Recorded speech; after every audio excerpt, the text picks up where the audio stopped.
ஓம் சாய்ராம், ஜெய் சாய்ராம். என் அன்பு குழந்தையே, அழகான மகிழ்ச்சி உன்னை தேடி வந்திருக்கிறது. சீக்கிரம் பெற்றுக்கொள். நிலையான சந்தோஷத்தை நீ அனுபவிக்கப் போகின்றாய். சற்று நேரத்தில் நீ முகமலரப் போகின்றாய். 10 நிமிடம்தான். மிகப்பெரிய சந்தோஷம் உன் வீடு தேடி, உன் வாசல் தேடி வரும். பெற்றுக்கொள் மகளே.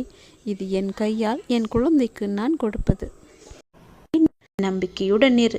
எல்லாமே எனக்கு தெரியும். உன்னுடைய மனமானது இப்போது அமைதி இல்லாமல் தத்தளித்து கொண்டு அங்கும் இங்கும் தாவிக்கொண்டு குழப்பத்தில் ஆட்கொண்டிருக்கிறது. எதை எப்போது என்ன செய்வது என்று தெரியாமல் தவித்து போயிருக்கின்றாய். உன்னுடைய மனதிற்கு இந்த நொடி அமைதி தேவைப்படுகிறது. நான் சொல்வதை கேள். உன் மனதிற்கு முழுமையான அமைதி கிடைக்கும். மன அமைதியோடு செயல்பட்டாய் என்றால் எல்லாமே உனக்கு வெற்றியாக இருக்கும். இது நீ கேட்டு முடித்த 10வது நிமிடத்தில் உன்னை தேடி ஒரு மங்கள செய்தி வரும். இறைவன் நான் சித்தம் என்று பல முறை சொல்லியிருக்கிறேன் அல்லவா?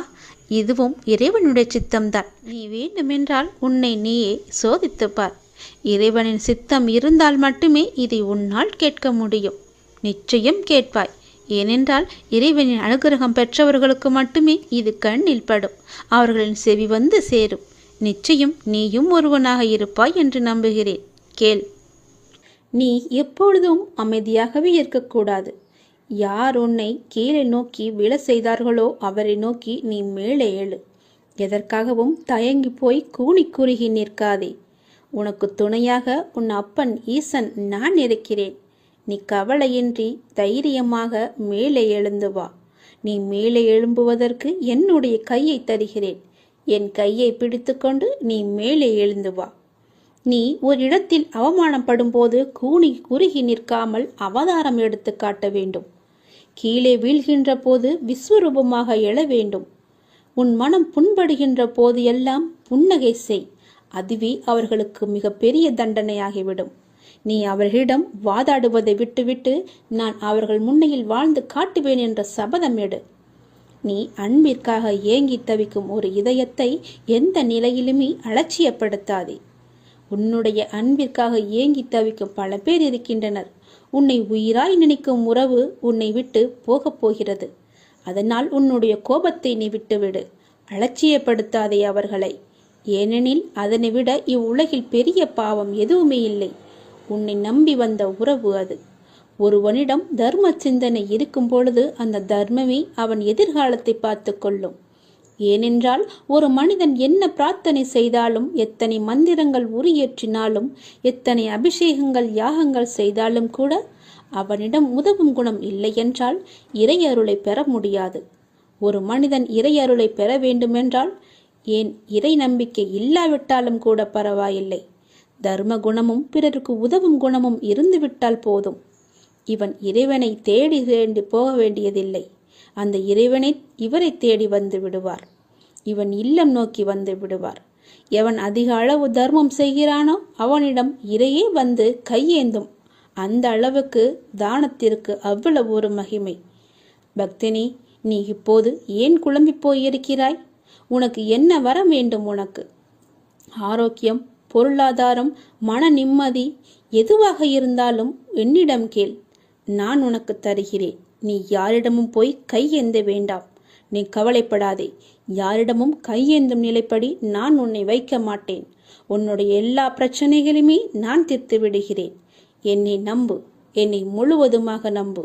ஒரு முறையாவது, தினமும் ஒரு முறையாவது என்னுடைய பெயரை சொல்லி என்னை கூப்பிடு. உன் குழப்பங்களுக்கு எல்லாவற்றிற்குமே நான் விடை தருகிறேன். உனக்கு என்ன வர வேண்டும் கேள். நான் உனக்கு தருகிறேன். எடுத்துக்கொள். சந்தோஷமாக வாழ். எல்லாவற்றையுமே சிவனிடம் ஒப்படைத்து விடுங்கள். ஓம் நமச்சிவாய என்ற மந்திரமே உன்னுடைய வாழ்வின் தந்திரம் என்பதை மறந்து விடாதே. முதலில் கஷ்டத்தை வெளியே சொல்லாதே. நீ காலனை தேடிச் செல்லாதே. கவலைகளை மனதில் கொள்ளாதே. கற்பத்தில் உயிரை கொள்ளாதே. கண்டதை உணவாக உண்ணாதே. கண்டவர்கள் மனதை கில்லாதே. காசுக்காக தன் மானத்தை இழக்காதே. கலங்கி யாரிடமும் நிற்காதே. கள்ளமுள்ளோரை கண்டு திரும்பாதே. கற்பனையில் மூழ்கி ஏங்காதே. கால் போன போக்கிலே போகாதே. கர்மத்தை கையில் ஏந்தாதே. காலம் கடந்து பெருமூச்சு வாங்காதே. கடவுள் மீது ஒருபோதும் பழி போடாதே. நான் சொல்வது எல்லாம் விளங்குகிறதா? உன்னுடைய கஷ்டத்தை முதலில் நீ வெளியே சொல்லக்கூடாது. காலனை தேடி செல்லக்கூடாது. தானாகவே வரட்டும் என்று விடு. கவலைகளை மனதிலேயே கொள்ளாதே. கர்ப்பத்திலேயே ஒரு உயிரை கொல்லக்கூடாது. அது மிக பெரிய பாவம். கண்டதையும் உணவாக உண்ணாதே. உன்னுடைய வயிற்றுக்கு எது பொருந்துமோ அதை மட்டுமே உண்ணு. கண்டவர்கள் மனதை கிள்ளாதே. அடுத்தவர்களுடைய மனதை புண்படுத்தாதே. காசுக்காக உன்னுடைய தன்மானத்தை நீ இழக்கக்கூடாது. தன்மானம் முக்கியம். நீ யாரிடமும் போய் கலங்கி நிற்காதே. எனக்கு யாரும் இல்லை என்று சொல்லாதே. கள்ளமுள்ளோரை கண்டு திரும்பாதே. அதாவது வஞ்சக எண்ணம் உள்ளோரை கண்டால் நீ உடனே திரும்பி வந்துவிடு. அவர்கள் முகத்தை கூட பார்க்காதே. கற்பனையிலேயே மூழ்கி ஏங்காதே. பேராசைப்படக்கூடாது என்கிறார். கால் போன போக்கிலே போகாதே. எங்கு வேண்டுமானாலும் போகலாம். கால் போன போக்கில் போனால் செல்ற இடம் கூட தெரியாது. கர்மத்தை கையில் ஏந்தாதே. நல்லதை மட்டுமே செய். உன் கர்மா எல்லாமே அழிந்துவிடும். காலம் கடந்து பெருமூச்சு வாங்காதே. நேரம் உள்ள போதே தூற்றிக்கொள். நேரம் போனால் பிறகு கிடைக்காது. நேரம் மிக அற்புதமானது, திரும்பி வராது. கடவுள் மீது ஒருபோதும் பழி போடாதே. யான் கேட்டு என் கடவுள் எனக்கு செய்யவில்லை என்று அவரை நீ திட்டாதே. அவருக்கு தெரியும் உனக்கு எப்போது எப்படி செய்ய வேண்டும் என்று. கடவுளுக்கு தெரியும். அவருக்கு தெரியாமலையா நீ வந்தாய்? கடவுள் மீது ஒருபோதுமே பழி போடும் எண்ணத்தை விட்டுவிடு. அவன் அப்பா எல்லாவற்றையுமே பார்த்து கொள்வார் என்ற நம்பிக்கையோடு இரு. நீ நினைத்த செயல் விரைவிலேயே என் ஆசையுடன் நடக்கப் போகிறது. உன்னை சரியான நேரத்தில் நான் கரம் குழித்து இழுத்து வந்து விட்டேன். நீ பயப்படாதே. எல்லாமே என்னுடைய ஆசைப்படியே நடக்கும். வாழ்வில் நடைமுறையில் உள்ள சில விஷயங்களை யதார்த்தமாக நீ புரிந்து கொண்டால் இன்பத்தையும் துன்பத்தையும் சமநிலையில் ஏற்கலாம். நீ முயற்றுப்பார். என் துணையோடு எல்லாவற்றையுமே போராடிப்பார். போராட்டமே இல்லாத வாழ்க்கை இங்கு யாருக்குமே அமைவதில்லை. போராட்டத்தை சந்திக்காத எந்த உயிரும் இந்த பூமியில் வாழ முடியாது. தெரிந்து கொள். பிறந்தது முதல் இறப்பது வரை போராட்டம் இருந்து கொண்டுதான் இருக்கிறது. பிறந்த குழந்தை கூட அழுகை என்னும் சத்தம் செய்துதான் தன்னுடைய தேவைகளை பூர்த்தி செய்கிறது. போராட்டத்தில் பிறந்து போராட்டத்தில் வளர்ந்து போராட்டத்தில் மடிவதுதான் வாழ்க்கை. இன்று மனிதன் போராட்டம் இல்லாத வாழ்க்கை வாழ ஆசைப்படுகின்றான். அதைத்தான் விரும்புகின்றான். வாழ்க்கையில் தங்கள் குறிக்கோளை நிலைநிறுத்தி கொள்ள ஒவ்வொரு மனிதனும் இவ்வுலகில் போராட வேண்டியிருக்கிறது. பூந்தோட்டத்தில் ஒவ்வொரு நாளும் புது புது மலர்கள் பூப்பதுண்டு. ஆனால் அவை நிலைப்பது இல்லை. அது நியதியும் இல்லை. அதுபோலத்தான் வாழ்க்கை என்னும் பூந்தோட்டத்தில் ஒவ்வொரு நாளும் புது புது மலர்களாக பூத்து கொண்டிருக்கிறோம். எவ்வாறு பூந்தோட்டத்தில் மலர்ந்த ஒரு பூ நிலைப்பது இல்லையோ அது போலத்தான் வாழ்க்கையும். போராட்டங்கள் இல்லாமல் வாழ்வில் எதுவுமே வெற்றி பெற முடியாது. போராட்டம் இல்லை என்றால் வாழ்க்கை உப்புச்சப்பு இல்லாமல் போய்விடும். வாழ்க்கையில் உங்களுக்கு அழுவதற்கு 100 காரணங்கள் இருந்தாலும் சிரிப்பதற்கு என்னிடம் 1000 காரணங்கள் இருக்கிறது என்று வாழ்ந்து காட்டு. சரியான நேர்மையான வாழ்க்கை பயணப்பாதை முட்கள் நிறைந்த கரடுமுரடான பாதைத்தான். இப்பாதையில் முட்களாகவும் கரடுமுரடான கற்களாகவும் பிறரின் அவமான பேச்சுக்களும் பழிச்சொற்களும் நியாயமில்லாத விமர்சனங்களும் தான் நிறைந்திருக்கும். அதை நீ தெரிந்து கொள். வாழ்க்கை என்பது அவ்வளவு சுலபமல்ல. களை இல்லாத தோட்டம் இல்லை. அதுபோலத்தான் போராட்டம் இல்லாத வாழ்க்கையும் இல்லை. வாழ்க்கை அழகானதாக மாற்றிக்கொள்வது உன்னுடைய கையில்தான் இருக்கிறது. எல்லோருடைய வாழ்விலும் இன்பம் துன்பம் என்று எல்லாமே கலந்துதான் இருக்கும். நாம் அவற்றை எப்படி எடுத்துக்கொள்கிறோம் என்பதுதான் மிக முக்கியம். ஆசையை குறைத்து கொள்ள வேண்டும். மன நிறைவு இருந்தாலே போதும். உன்னுடைய வாழ்வில் மகிழ்ச்சி தானாக நிலைத்து நிற்கும். போராட்டம் இருந்தாலும் கூட யாரும் வாழ்க்கையை வெறுப்பதில்லை. போராட்டங்களை எல்லாம் ஏற்றுக்கொள்ளவும் நமக்கு ஏற்றதாக மாற்றிக்கொள்ளவும் பழகினாலே போதும். வாழ்க்கை பூந்தோட்டமாக மாறிவிடும். உங்களின் வாழ்வில் நல்லது நடக்க வேண்டுமென்றால் நான் சொல்வதை பின்பற்றுங்கள். நீங்கள் எப்படிப்பட்ட பாதையில் பயணம் செய்தாலும் உங்கள் நற்சிந்தனையாலும் நற்செயல்களாலும் மலரும் புதிய பயனுள்ள மலர்களால் பாதையை நிரப்புங்கள். உங்கள் வாழ்வு இனிதாக அமையும். நீங்கள் வாழ வாருங்கள். என்னுடைய ஆசையுடன் நீங்கள் போராட்டத்தில் குதிக்க தயாராக இருங்கள். என் துணை உனக்கு உண்டு. வாழும் ஒவ்வொரு நிமிடமும் இறை சிந்தனையுடன் இருங்கள். இறை சிந்தனை உள்ள பொழுது விழிப்புணர்வுடன் ஒவ்வொரு செயலையுமே நன்றாக துல்லியமாக எந்த குறையும் இல்லாமல் செய்ய முடியும். விழிப்புணர்வுடன் நீங்கள் செய்யும் எந்த செயலும் தவறாவதற்கு வாய்ப்பே கிடையாது. விழிப்புணர்வுடன் செய்யும் செயல்கள் நிச்சயம் ஒரு நாள் வெற்றியை தரும். உங்களுக்கு கிடைக்கும் வெற்றிக்கும் தோல்விக்கும் நிச்சயமாக ஒரு காரணம் இருக்கும். இரண்டையும் ஒன்றாக எடுத்துக்கொள்ள நீங்கள் முயற்சி செய்யுங்கள். வெற்றிக்காக மட்டும் செயல்களை செய்யக்கூடாது. ஒவ்வொரு செயலையும் இறைவனுக்காக நீங்கள் செய்யுங்கள். உங்களை படைத்த கடவுளுக்காக செய்யுங்கள். எந்த ஒரு எதிர்பலனையும் பார்க்காமல் எதிர்பாராமல் எதிர்பார்ப்புகள் இன்றி நீங்கள் செய்யும் ஒவ்வொரு செயலுமே அந்த இறைவனை போய் சேரும். உங்களுடைய புண்ணிய கணக்கில் சேரும். அதற்கு நிச்சயமாக பல மடங்கு பலன்கள் உங்களை தேடி தானாக வந்து சேரும். ஒவ்வொரு நாளின் முடிவிலும் நீங்கள் இறைவனுக்கு நன்றி சொல்ல பழகுங்கள். கண்டிப்பாக அன்றைய நாளில் நன்றி சொல்வதற்கு என்று ஏதேனும் ஒன்று நடந்திருக்கும். அதை நினைத்து இறைவனுக்கு நீங்கள் நன்றி சொல்லுங்கள். விடியும் பொழுது இறைவனின் ஆசியுடன் தொடங்குங்கள். முடியும் இரவும், அதாவது அன்றைய நாளின் முடிவும் இரவும் நன்றி சொல்லி உறங்குங்கள். மறுநாள் காலை உங்களுக்கு நல்ல நாளாகவே அமையும்.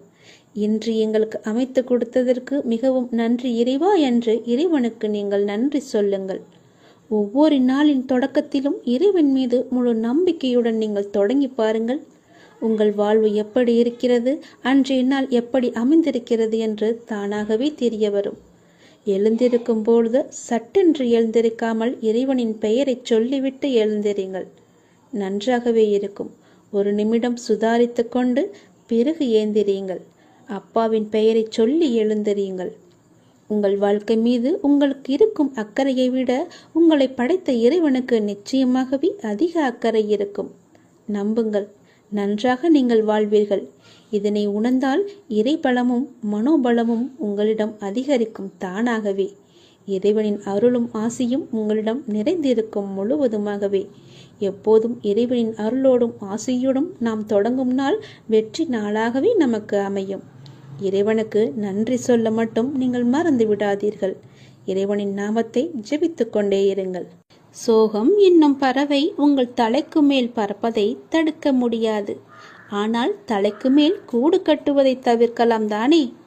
யாரும் உன்னை குறை கூறினால் அது உண்மையாயின் திரித்துக்கொள், பொய்யாயின் அதை நகைத்து விடு. வீழ்வது வெட்கமல்ல, ஆனால் வீழ்ந்து கிடப்பதுதான் வெட்கம். புரிகிறதா? வீழ்ந்து கிடப்பதுதான் வெட்கம். வீழ்ந்தால் உடனே எழுந்துவிடு. நீ நகைத்து அவர்களுக்கு முன் நகைத்துப்பார், அவர்களே தலை தெறிக்க ஓடிவிடுவார்கள். பேருந்து பயணத்தில் நடத்துனர் கொடுக்க வேண்டிய மீது சில்லறைக்காக முழு பயணத்தையும் நாம் ரசிக்க மறக்கிறோம். அப்படிதான் வாழ்க்கையிலும் சில சில்லறை பிரச்சனைக்காக முழு வாழ்க்கையுமே நாம் ரசித்து வாழ மறந்து விடுகிறோம். ஆகவே விழிப்புணர்வுடன் எது வாழ்விற்கு உகந்தது, எது உகந்ததல்ல என்பதில் கவனத்துடன் இருந்தால் இலக்கை நோக்கி அடைவது மிக மிக எளிது. அனைத்திலும் பேதம் பாராது சமநிலைத்தன்மையை கொண்டிடுங்கள். மனம் அழகாக இருந்தால் காணும் காட்சிகளும் அழகாகவே இருக்கும். ஆகவே மனதில் குப்பையான கீழான எண்ணங்களை ஒருபோதும் சேர்க்காதே. மனதில் நல்ல நேர்மையான எண்ணங்களை விதையுங்கள். நல்லது நடக்கும். எப்போதும் உண்மையை பேச கற்றுக்கொள்ளுங்கள். உண்மைக்கு நிகர் உண்மை மட்டும்தான். பொய் ரொம்ப நாட்கள் வாழாது, சீக்கிரமாகவே மடிந்துவிடும். ஆரம்பத்தில் சற்று சிரமமாகத்தான் இருக்கும். பழகிவிட்டால் பொய் சொல்லவே நமக்கு கூச்சமாக இருக்கும். உண்மைக்கு மிக வலிமையான சக்தி இருக்கிறது. அது சத்தியமானது, வலிமையானது. இறைவனுக்கு இறங்கி வருவார். நாம் வாழ்கின்ற வாழ்வில் அறமாகிய உண்மை இருந்தால் அந்த இறைவனை நம்மை தேடி தானாக இறங்கி வருவார். வாழ்கின்ற வாழ்வில் அறமாகிய உண்மை இருந்தால், அறமாகிய உண்மை இருந்தால் மட்டுமே இறைவன் நம்முடன் கலந்து விடுவார். ஆகவே உண்மை, நேர்மை, சத்தியத்தை எல்லாம் கடைபிடித்து வாழுங்கள். நீங்கள் வாழ்வதில் உயர்வது சின்னம். உங்கள் வாழ்வை யாராலுமே எதுவுமே செய்ய முடியாது. உண்மைக்கு அழிவே கிடையாது. அதை முதலில் தெரிந்து கொள்ளுங்கள். உண்மை சொல்லுவதால் என்ன ஆகிவிடப் போகிறது? ஒரு பொய்யை சொல்லி காலம் முழுவதும் குற்ற உணர்ச்சியுடன் இருப்பதற்கு பதிலாக ஒரு உண்மையை சொல்லி நிம்மதியாக வாழ்ந்து விடலாம். அந்த உண்மைக்கு அவ்வளவு நிம்மதியை தரும் சக்தி இருக்கிறது. அதை நீ மறந்து விடாதே. பொய்யை சொல்லி இன்று தப்பித்து விடலாம், நாளை நிச்சயமாகவே காலம் காட்டிக் கொடுக்கும். அதனால் உண்மையாகவே இருங்கள். நாக்கில் வருவது எப்போதுமே உண்மையான பேச்சாக மட்டுமே இருக்கட்டும். நான் உங்களிடம் வருகிறேன். ஒருவர் தனது இறை பக்தியில் முழுமையும் வலிமையும் அடைந்த பின்னர் அவருக்கு பக்தியானது முத்திவிட்டது என கூறுவதும் வழமையே. எனவே முழுமை முதிர்ச்சி அடைந்த நிலையே முக்தி என்று சொல்வார்கள்.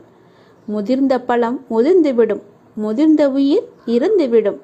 எடுத்த காரியத்தை நீ பாதியில் விடாதே.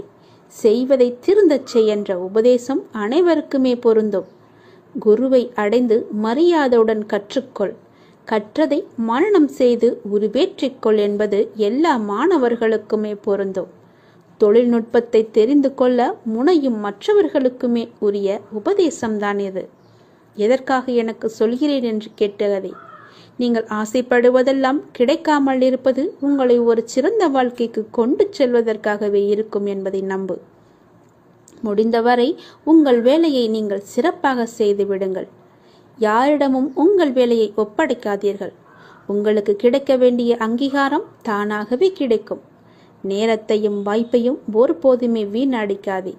அந்த தவறுக்கு எந்த காரியம் செய்தாலும் பரிகாரமாகாது. போன நேரமும் திரும்ப வராது.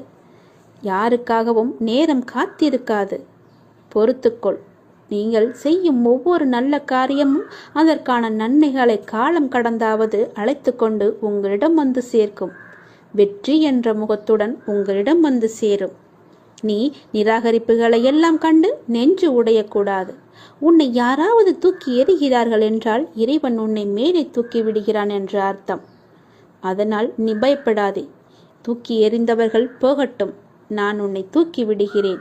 தூக்கி எறிந்தவர்களை பற்றியே நீ கவலைப்பட்டு கொண்டிருக்காதே. எதிர்பார்த்து ஏமாற்றங்கள் மட்டும்தான் கிடைக்கும். என் வாழ்வில் அற்புதங்களை நிகழ்த்துவேன் என்று நீ நம்பிக்கையுடன் காத்திருக்கிறாய் அல்லவா? உன் தந்தை நிச்சயமாகவே உன் வாழ்வில் அற்புதங்களை நிகழ்த்தப் போகிறேன். சில நேரங்களில் நீங்கள் செய்யக்கூடிய செயல்களை எல்லாம் சிந்திக்க வேண்டாம், கற்பனை செய்ய வேண்டாம். அது ஆச்சரியப்படுவதற்கில்லை. எல்லாவற்றையும் சிறப்பாக செயல்படும் என்று மூச்சு விடுங்கள். நம்பிக்கை வைத்திருங்கள். நான் அப்பா, என்னுடைய அப்பா சிறப்பாக அதை முடித்து தருவார் என்ற நம்பிக்கையோடு நீங்கள் காத்திருங்கள். நான் அவர் மீது வைத்திருந்த நம்பிக்கையும் பக்தியும் பொறுமையும் தன்னம்பிக்கையும் அவர் எனக்கு நிச்சயம் அதற்கான பலனை தருவார் என்று நம்புங்கள். நீ வைத்த நம்பிக்கைக்கு நிச்சயமாகவே நான் கைமாறு செய்வேன். உன் மனதில் எந்த சலனமும் இல்லாமல் இருக்கிறாய். நான் உனது பாவ மூட்டையை தூக்கி நான் சுமக்கிறேன். நீ கவலைப்படாதே. எல்லாவற்றையுமே நானே பார்த்து கொள்கிறேன். நீ எப்பொழுதும் போல சந்தோஷமாக இரு. நீ இப்போது உன் மனதில் ஏகப்பட்ட குழப்பங்களுடன் பதற்றத்துடனும் இருக்கின்றாய். வீணான கவலைகளை உன் மனதில் வைத்து கொண்டிருக்கிறாய். உன் மனமானது, உன் இதயமானது துடித்துடிப்புடன் காணப்படுகிறது. எதற்காக? வீணாக எதற்காக இந்த கவலை? ஏன் இந்த குழப்பம்? எதற்காக இந்த பதற்றம்? ஏன் இந்த துடித்துடிப்பு? நீ முதலில் அனைத்தையுமே விட்டுவிடு. உன் வேலைகளை பார்த்து கொண்டிரு. போகிற போக்கிலேயே போய்கொண்டிரு. எதையும் நீ தூக்கி சுமந்து கொண்டிருக்காதே. அதை முதலில் மறப்பதற்கு என்ன செய்ய வேண்டுமோ அதை செய். உன்னுடைய மனம் அதிலேயே லயித்து இல்லாமல் வேறு பக்கம் திருப்பு. அப்போதுதான் அவற்றை பற்றி எண்ணம் உன் மனதில் இழுக்காமல் இருக்கும். நான் உனக்காக அவதரித்தவன். நான் இருக்கும்போது எதற்காக நீ கவலைப்படுகிறாய்? உன்னை நல்லபடியாக உயர்த்த உனக்காக பாடுபட்டு கொண்டு நான் இங்கே இருக்கிறேன். தயவு செய்து நான் உன்னுடன் இருப்பதை நீ உணர்ந்து கொள். நான் வருவதற்கு முன்பும் வந்ததற்கு பிறகும் நடந்து கொண்டிருப்பதை நீ உணர்ந்து கொள். நான் வருவதற்கு முன்பு என்ன செய்து கொண்டிருந்தாய், நான் வந்த பிறகு எப்படியெல்லாம் உன்னுடைய பிரச்சனைகள் தீர்ந்தன என்று கொஞ்சம் திரும்பிப்பார். உன்னை எப்படி நான் கைவிடுவேன் என்று ஒரு நொடியில் நீ நினைத்து விட்டாய்? உன் அப்பா உன்னை பார்த்து கொள்ள மாட்டேனா? உன்னை அவ்வளோ சீக்கிரம் விட்டு விடுவேன் என்று நினைக்கிறாயா? உன்னை அனைத்து திசைகளிலிருந்தும் பாதுகாத்து கொண்டிருக்கிறேன். நான் இருக்கும் இடத்தில் எவரையுமே நெருங்க விட மாட்டேன். நான் உனக்குள்ளே நீக்கமர நிறைந்திருக்கிறேன்.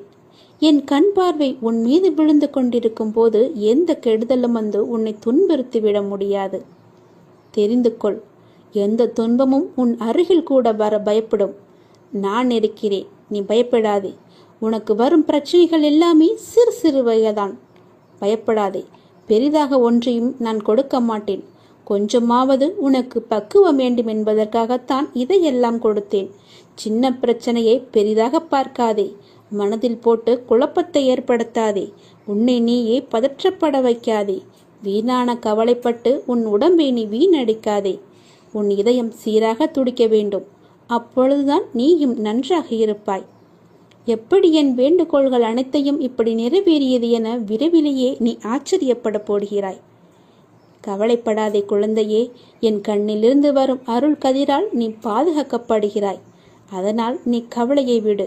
என்னுடைய கண்ணின் ஒளி உன் மீது இருக்கிறது. என் பார்வை முழுவதுமாகவே உன் மீது மட்டும்தான் இருக்கிறது. என்னை மீறி எதுவுமே உனக்கு நடக்காது. பயப்படாமல் தைரியமாக இரு. சந்தோஷமாகவே வைத்துக்கொள்.